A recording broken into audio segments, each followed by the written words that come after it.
लिखते हैं कि जब किसी व्यक्ति को भगवत प्राप्ति हो जाए तो उसे दोबारा जन्म नहीं लेना पड़ता। मेरा प्रश्न है कि भगवत प्राप्त जो महापुरुष है उसकी आगे की स्थिति क्या होती है? भगवान की सेवा करता है या क्या होता है आगे? वो भाव होते हैं ना, उसके अनुसार उसकी स्थिति होती है। जैसे दास्य भाव, सख्य भाव, वात्सल्य भाव, गोपी भाव, सहचरी भाव, वो जिस भाव से भावित होकर सिद्ध हुआ है वो उसी भाव को प्राप्त होकर अपने प्रभु की सेवा में रहता है।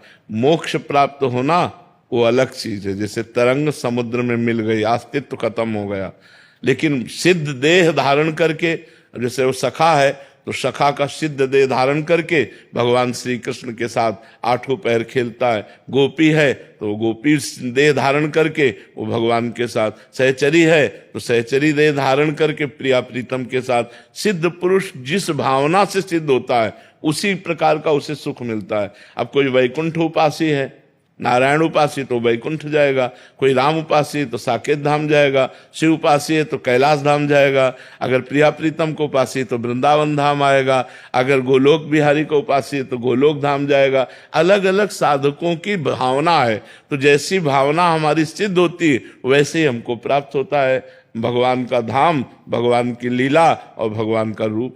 आरुषि शर्मा जी, महर्षि, संसार में ऐसा बोला जाता है कि संत या बाबा बनना तो बहुत आसान है, असली जीवन तो जिम्मेदारी और ग्रस्त जीवन हम कह रहे हैं संत और बाबा बनना बहुत कठिन है। बड़ी लंबी सांस लेके बोल रहे हैं। संत तो कोई भी बन सकता है। बन के दिखाओ, तुम्हें बहादुर समझे। और हम तुम्हें संत के नियम बताते हैं, उसके अनुसार चलो, तुम्हें बहादुर माने। कोई हमें प्यार करने वाला नहीं, जितने प्यार करने वाले थे सबसे काट, माता पिता भाई बंधु परिवार सब।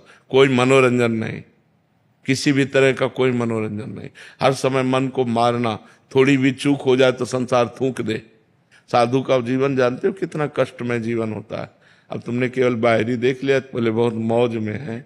8-8 दिन भोजन नहीं मिला, 8-8 दिन भोजन नहीं मिला, बड़े कष्ट, लोग गालियां देते, बड़े कष्ट में जीवन व्यतीत होता है। ऐसे थोड़ा रह के देखो कि हम अगर गृहस्थ जीवन में रहते हैं तो जिम्मेदारियां भी होती है। तो तुम्हारे को तो 2-4 की जिम्मेदारी होगी, हमें तो हजारों की जिम्मेदारी है।